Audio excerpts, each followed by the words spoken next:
Hello, love again. Aquarius, sino ang taong magbabalik sa iyong buhay? Saan o sa paanong paraan kayo maaring magkaroon ulit ng connection? Hingi tayo ng ilang messages para sa inyo. We'll be straightforward. Yung energy na ating hihingin, this is from November to December 2024. Okay? At hindi natin pipigilan, Aquarius, kung ano man yung pwedeng umangat sa iyong baraha.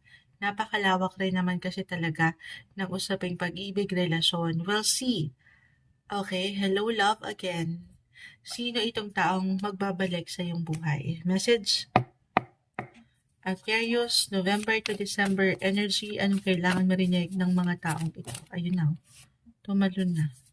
Add tayo, the Fool is in reverse. Aquarius, sa taong ito na nakikinig ngayon, ayan, kumpol na sila. Sino ang taong magbabalik sa iyong buhay? Ayun na. Uy. Sige. Aquarius, sino ang taong magbabalik sa iyong buhay? November to December energy. Okay, hindi natin pipigilan. Pakita natin isa-isa. Spread po natin. Unahin na natin to. The Fool and the Sun, both are in reverse. The Six of Swords, reverse. The Temperance card. The Page of Wands, reverse. Okay. Hindi kailangan ay laliman or katakutan yung ilang reversal cards. Meron lang po itong kalakip na mensahe. Nine of Wands, reverse. Actually, yung iba dito, maganda naman. The Hangman ay narito.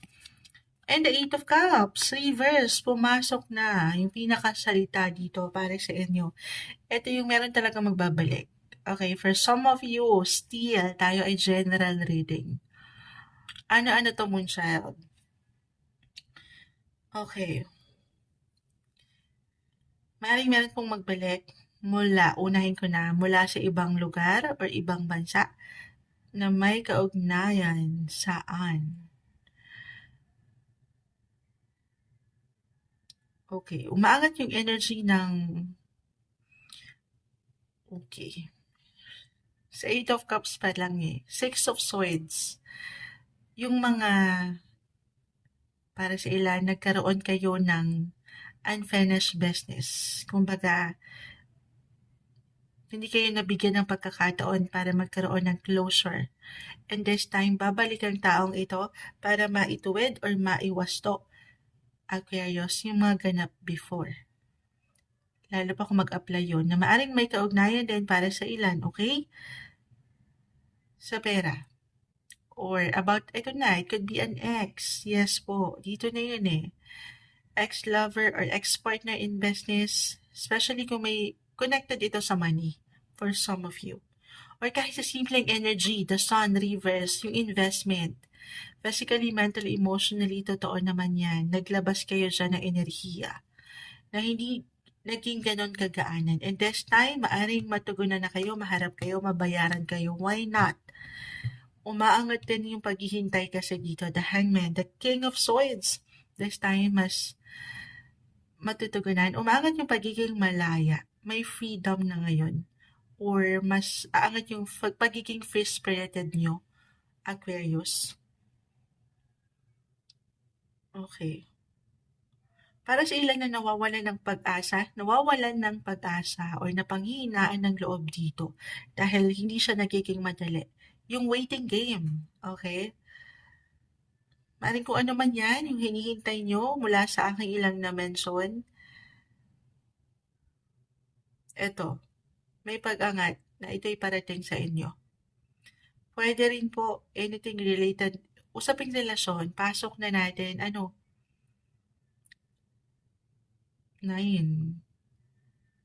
Hangman, okay. Anything na may kaugnayan sa ilang, kung meron kayong, ilang kaibigan, your friendship, or social groups, limitless kasi with Page of Wands.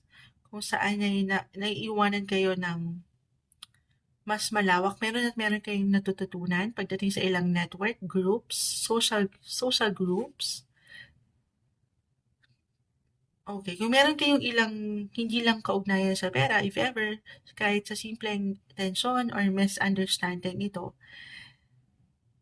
eto, maaaring may energy dito na gusto niyang, ito reversal, in a way pwedeng dama mo rin.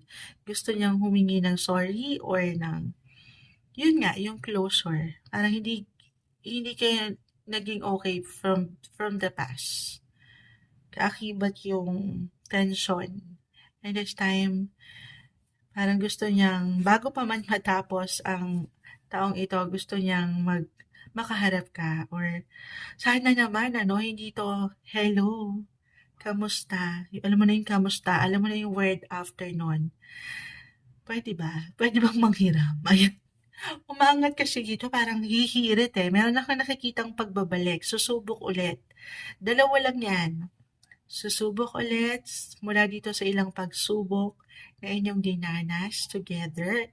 If this is about your ex-partner, lover, or ex-friendship, sabi ko nga, ilang connection mo pagdating sa iyong network na kung saan susubok ulit. Sana this time maharap ka na in a way na mapaharap niya, mabigay niya yung deserve mo or deserve niya, reversal. Kasi sa true lang, parang meron pa rin ako nakikitang difficulty. Hindi kagaanan. The Sun, the Fool, both are in reverse, Nine of Wands. Pero ayun, yung energy na nakukuha naman natin, ano to, sabi ko nga, unang-una, lover, ex-lover, partner in business, or matatawag niyong partner in crime, umangat sa inyo, pinaka-umangat, yung babalik ulit. Or pagdating sa money, in regards money, related sa money, finances, kaibigan, or yun, yung ilang kung, if ever meron po kayong community, ayan. Pero nakikita ko naman yung pagiging action-oriented, ready. At the same time, tayo kasi general reading. Para sa ilan kasi, kulang pa sa enerhiya. Okay, may hugot pa rin. Tingnan natin kung sino itong hello love again. Magbabalik agad-agad. Hindi pa man ako nagsasalita. Gemini and Leo. Yung energy lang po ni Leo and Gemini. Okay.